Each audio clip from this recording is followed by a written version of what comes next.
Hello. How are you today? Well, I've been thinking a lot about synchronicity recently. I did a workshop a couple of months ago, and it was very good about Carl Jung's vision of synchronicity and this idea that things are more intimately connected than we normally perceive, that there is a deep relationship between my internal worlds, my thoughts, your internal worlds, your thoughts, perceptions, attitudes, and beliefs, and what is manifest physically in the objective world, the objective, concrete, factual events that are arising every single day, all our lives, right? So there's this interplay, this deep relationship between what's happening inside and what's happening outside that that moves beyond the causal dimension. And you hear this talk nowadays. It's all about, oh, the art of attraction, states of flow, where the coordinating of events is so wondrous. It inspires awe and just the wonder of how, my God, I was thinking about my best friend, dreaming about this person I hadn't heard from in years. And then they call the next day. There's an immediacy of the connection between what's happening inside myself and then external events. Carl Jung talks about this event that happens, and he uses this as the sort of quintessential example of synchronicity. It's called the golden scarab, the case of the golden scarab. And he has a therapist. He's a therapist, obviously, Carl Jung. Sigmund Freud's student, by the way. He's a lot there, a lot of just incredible stories about their own sort of professional sort of theoretical developments and where they diverge and everything. But so Carl Jung has a patient he's seeing, cannot break through. She is just hardcore scientific materialist. Her intellectual walls are so powerful that like none of Carl Jung's, like none of his methods to break through and begin the healing process are working. She's just too smart, like she's too well educated and has a sort of psychological block to any sort of therapeutic modality that he's trying to implore to help her to break through this depression that she's in. And he's just about exhausted all of his the tools in a toolbox. And they're sitting there one day. She's telling him about a dream she had, and she's saying, relating to him, she was at this event and was presented this gift of a costly jewel, and it was a golden scarab. And she received this golden scarab. And at that time, she's like telling this dream, sort of completely inside of herself, relating this dream. And Carl Jung hears a tap on the window behind him in his dark office. And it's a bug. And he opens up the window and catches, he must have been like a little bit, you know, coordinated, right? To like catch a bug. Anyway, he catches this bug. And I don't know if you guys have ever seen one of these scarabs, but it's like green and iridescent, almost shimmering gold. And it's a scarab beetle. And he sets it down in front of his patient. And the vision of this moment, like seeing this live scarab, and Jung says to his patient, here is your golden scarab.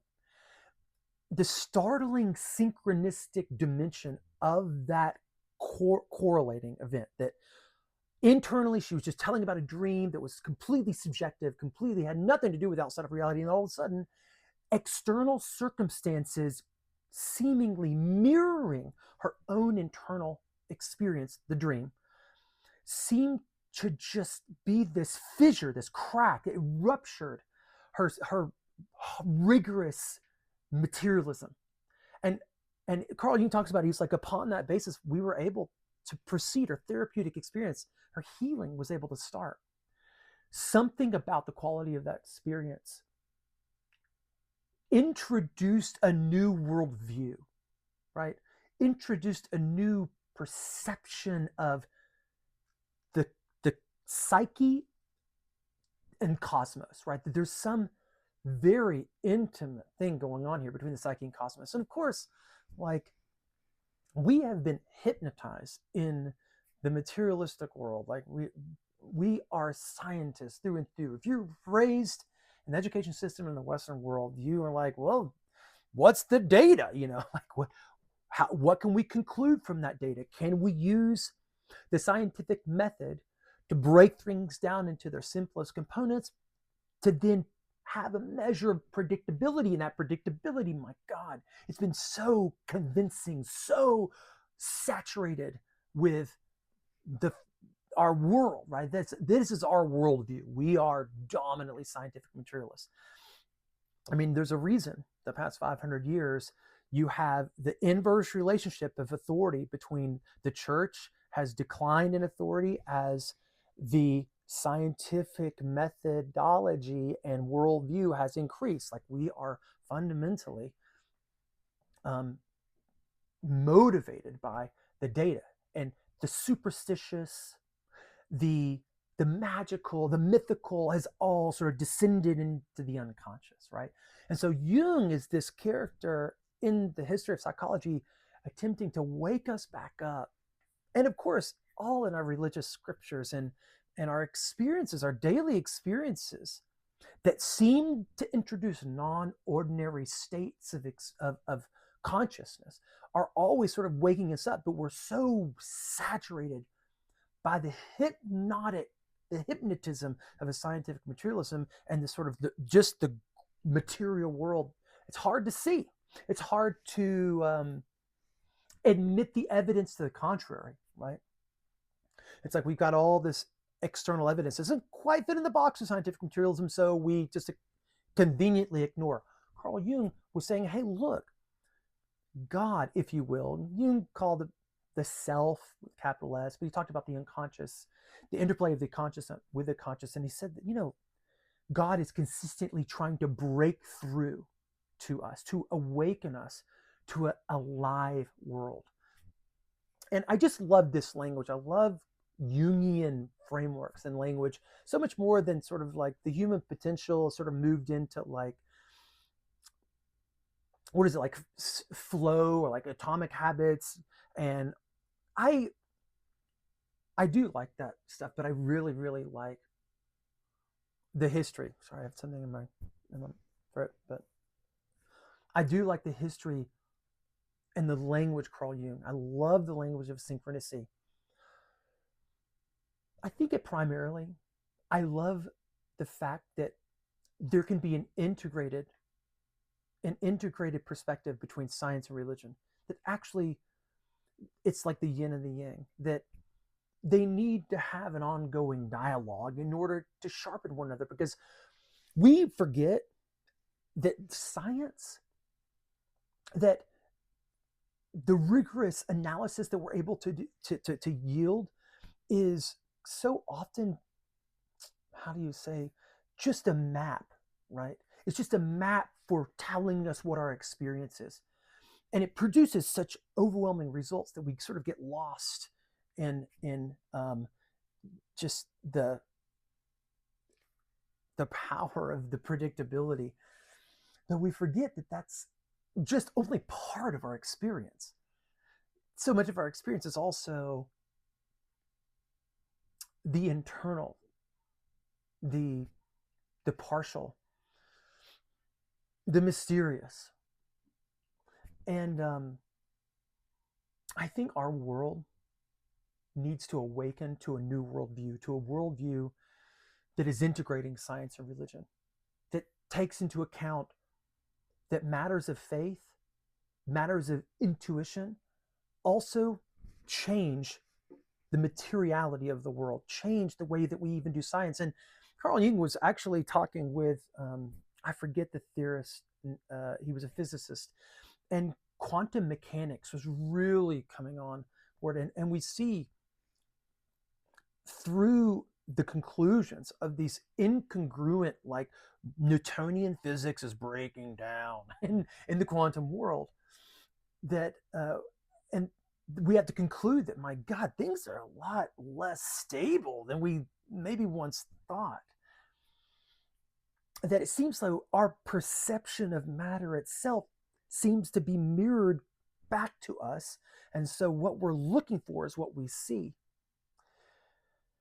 And you can dive into quantum mechanics and Schrodinger's cat and all that. That's like for another video, sort of the the incongruence and paradox like latent within the foundations of very reality.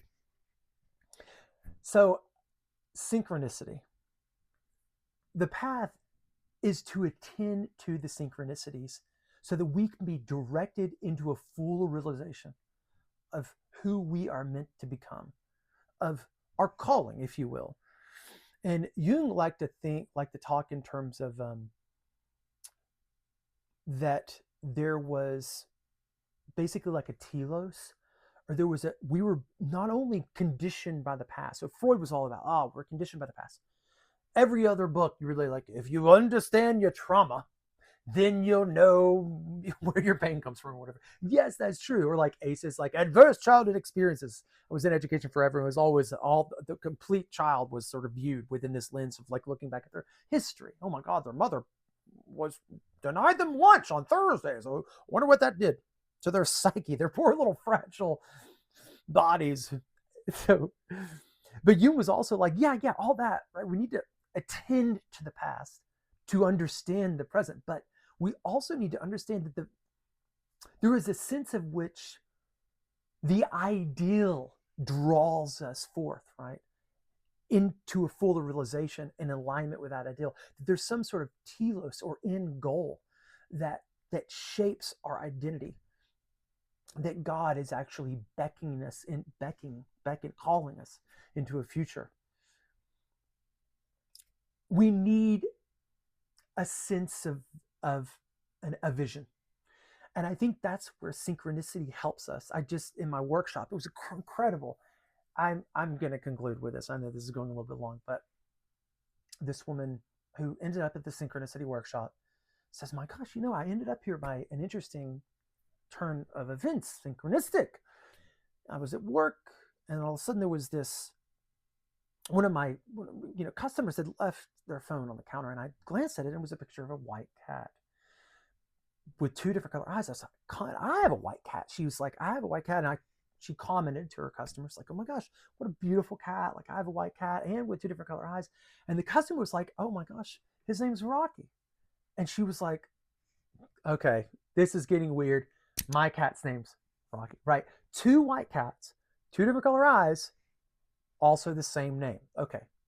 So she understands this. It left an impression upon her because, my God, why wouldn't it let it make an impression? It was a synchronicity, right? So her own experience, her own individual life, right? Her having a white cat was mirrored, correlated directly with the picture she was looking, and then the correlation to the names, right? So there was a synchronicity. So as she's searching for things to do on a Sunday night, my website, or excuse me, like my workshop popped up on the Google, like what to do in Chattanooga.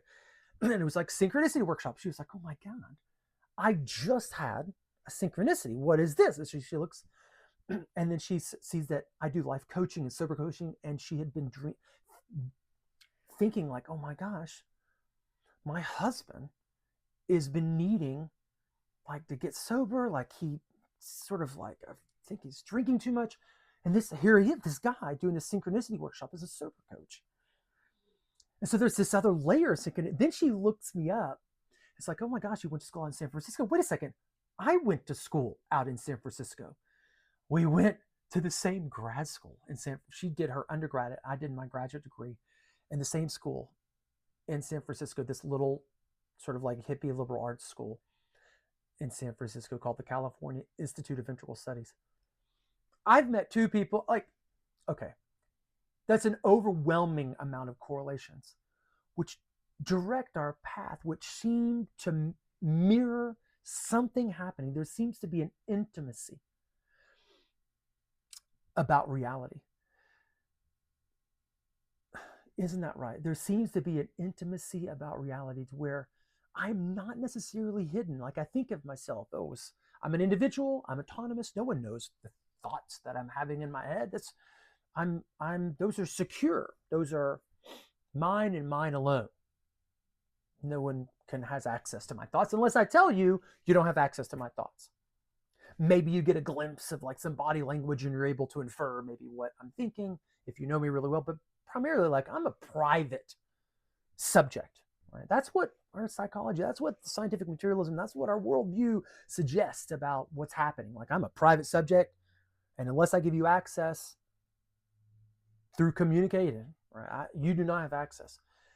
Synchronicities seem to suggest otherwise. They seem to suggest that actually there is an intimate access, and actually the more honest that I am, the more disclosed that I am to the world, the more the world is disclosed to me, the more that everything is illuminated, the more that I might be talking with someone and arguing about something, and then all of a sudden I look at my watch has stopped, and then I realize, like, oh my gosh, you have the right time and I have the wrong time. And that my watch has stopped is a synchronistic sort of wakefulness where I admit, like, oh my gosh, let me revisit this argument because you actually have the right time and I have the wrong time. We live in an alive, actually, that example, right? I just sort of put it on my own life, but that's literally an example from Jung's life about a book publication that he was, arguing with a colleague about. Life is more than we understand it, I think. And the more that we pursue a spiritual dimension, a spiritual experience, the more that we turn to things like scripture and see it and see the luminous to all things, I think the greater we live in a wakeful reality, in the waking world, and the healthier that we are, and the more that we're able to primarily be of service to each other, right? To love ourselves and to love others, which I think is the primary thing. Like, I don't think there's much else going on here. It's like, live well, be of maximum service to others. Enjoyment, right? Move through challenges as they come. Well, don't deny the synchronicities in your life. Continue to pray, continue to meditate, like and follow. If you've watched it into this, like, holy cow. If you haven't heard it yet today, you are loved.